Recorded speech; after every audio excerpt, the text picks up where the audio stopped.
Hello again. This is Mail Time 24.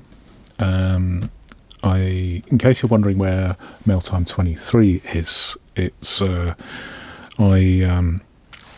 been on Patreon for a while, and what I will do, I'll leave it there because if you follow the link in the description below, you'll be able to access that particular video. It has I've got public access switched on, so that's one that you haven't seen before. There we go. So, but this is Mail Time 24, and I bought this a while ago, and I forgot to open it. So, I actually don't know what's in here. I've forgotten, but we will give it a go. Sugar free, that's got to be a good thing. Seems to be well packed, although it bumps around, so maybe it isn't very well packed. We'll soon find out. Anyway.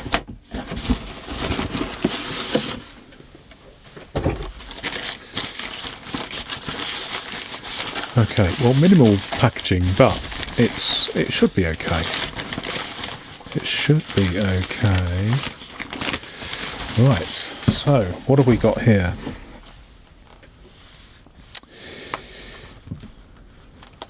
Okay, filo-fax, made in England, real calf.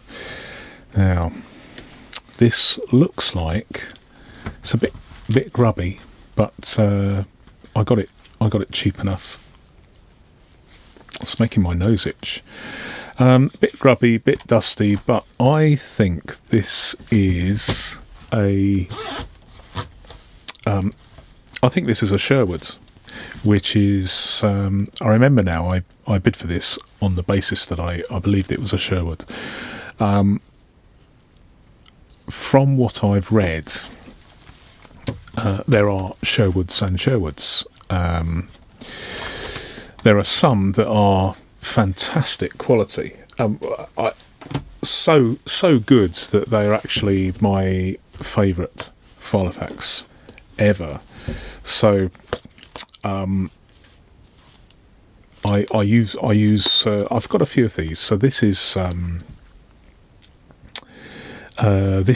one of the high quality Sherwoods, and I've got another one here which will be subject of a video very, very soon, because I've changed things around, and I want to share with you what's in here. But for the moment, let's have a look and compare the two. So they are definitely similar in style, but I have a hunch that this is the cheaper model, where they've reduced they've cut back on the costs. It feels a little bit more flimsy. I'm just trying to see it's actually got a 3-letter code on the inside of the strap, which, as far as I can tell, do you know, I can't actually see that. What I'll do is I'll after the video I'll get my magnifying glass out, and I'll put the code in the show notes, but I just can't see that because it's too badly faded. But I think this is one of the cheaper Sherwoods that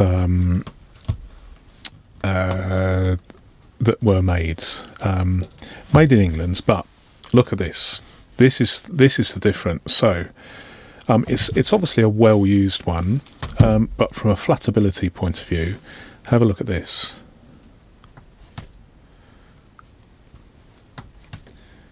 Well, that's let me reposition it there. Okay, so that's not great. I mean, it's sort of okay, but it's not it doesn't have the inherent flatability of other Sherwoods. So I'll give you an example.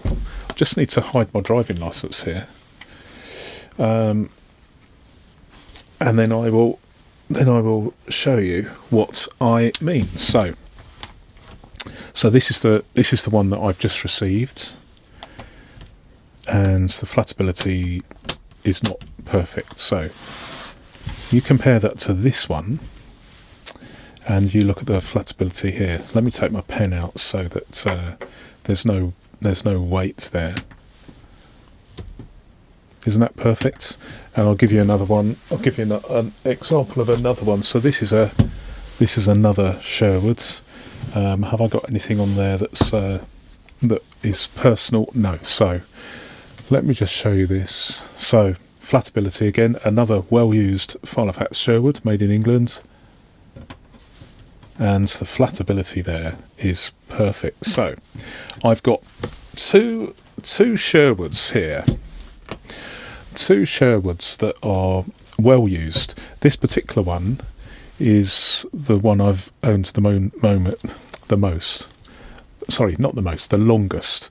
This one I've had for just over 29 years, and it's been in almost constant use on a daily basis for 29 years. But I do recall that when I bought this, it had perfect flatability straight away. So perfect flatability on that one. This is one I acquired not too long ago, another Sherwood, and again the flatability is absolutely superb. But this one doesn't have that flatability, and I think it's in the design of the design of the filofax itself. Not quite sure how, but it's certainly it's very, very tight there, and this one's quite loose, so difficult. I'm a little bit disappointed because I was expecting the flatability to be perfect from the get-go, and it isn't. But nevertheless, let me not bang on about flatability too much, although it is dear to my heart, as you know. So what have we got here? Well, we have got the two pen loops, and they are made out of a solid piece of leather. So there's no foldovers. The foldovers I don't like, as people know. Let's just try a standard filofax pen, and it is a perfect fit. Let's do that one as well. So they're exactly the same size. You've got these 8 card slots, 1, 2, 3, 4, 5, 6, 7, 8. So standard format. And you've got the zip at the back, one pocket, one full-length pocket, and a zip. And I actually ought to. What does the zip say? I need to. Next time I do mail time, I'm going to use a magnifying glass. Okay. Well, I bought this very, very cheaply, so I'm not complaining. But let's see what we've got here. So these are undated, so they're not filofax sheets. Paper chase, copyright 2010. Okay. And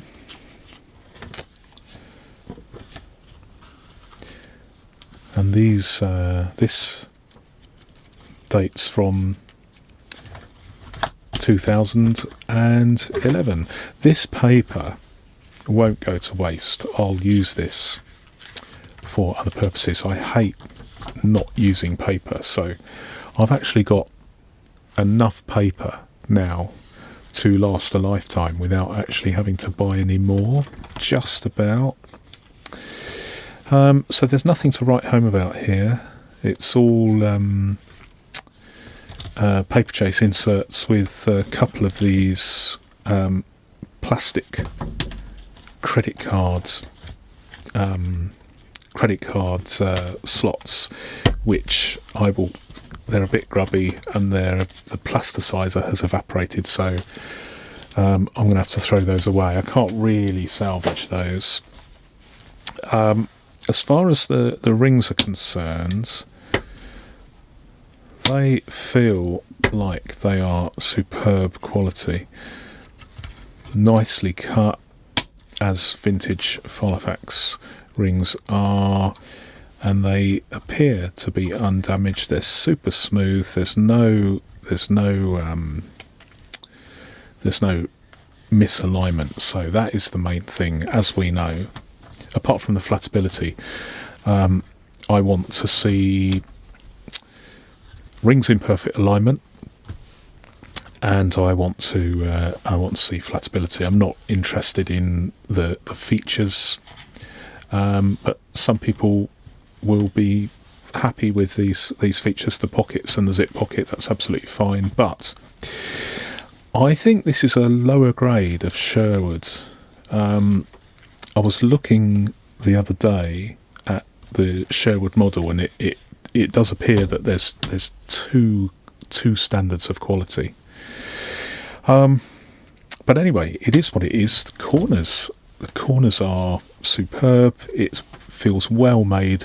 It could do with a very, very good deep clean. The only disappointment for me is it's going to need some training. It doesn't have flatability from the get-go, but we'll see. It's not as bad as some, but I don't like the quality. This feels a bit skew whiff. That's an English term for being out of misalignment. And I don't know whether you can see this, but the actual pen loop has been, whoever did this in the factory has stitched it on at an angle, which I haven't actually seen before. I don't know what the quality control in English, the English quality control was like back in the day. This probably dates from somewhere my model was 1993. I think the Sherwood models were cheapened after 1993 to save a bit of cash, perhaps. So I think this might be 1994, maybe. One of the last of the English-made filofaxes. But as you can see, it's a little bit spoilt by the fact that whoever made this has put it on wrong, and it hasn't been picked up by the quality control of the day, which I find surprising, because it's English made. The perception is that quality control, when filofaxes were made in England, was higher than it is now. There's a lot of anecdotal evidence, but I'm not an expert. I just read about these things just like everybody else. So the things I don't like are the poorly fitted strap, very unusual. The lack of a bit of flatability. One thing I am pleased about is the popper. I don't know whether it's original, but it could be original. It's much nicer than other versions where the popper is there, but there's definitely some discoloration. This is one I purchased recently. This is my original, and you can see the discoloration there. But this one doesn't have any discoloration at all. It feels like the same type of button, same popper. I will have a look at. I will find out. It's really, really faint, but if I can, I'll find out what the 3-letter code is, and put that in the description. But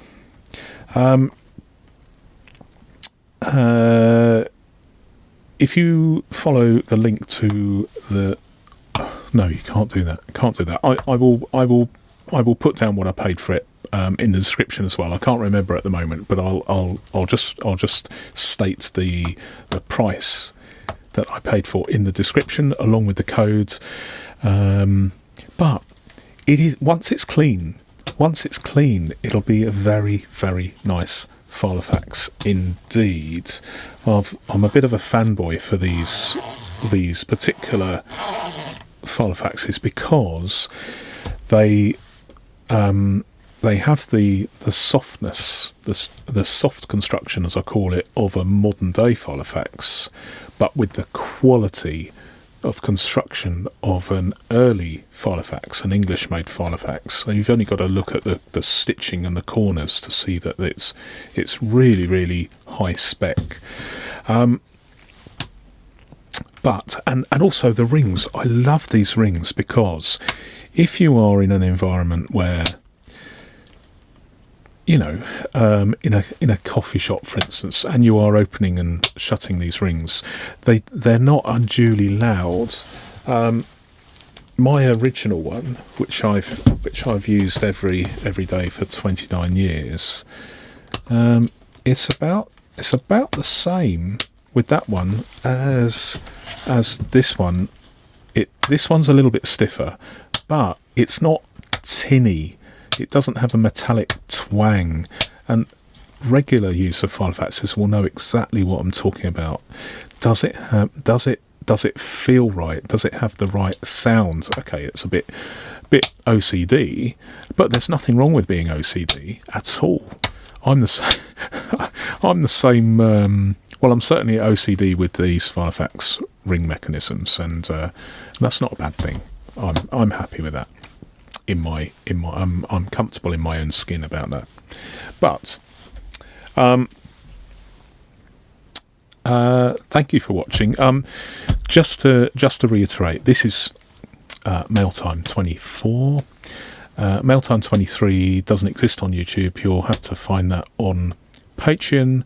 There's a link in the description, and you can access that by following the link. It's not hidden behind a paywall, so that particular video is public access. So thank you for watching, and I will see you next time. Bye for now.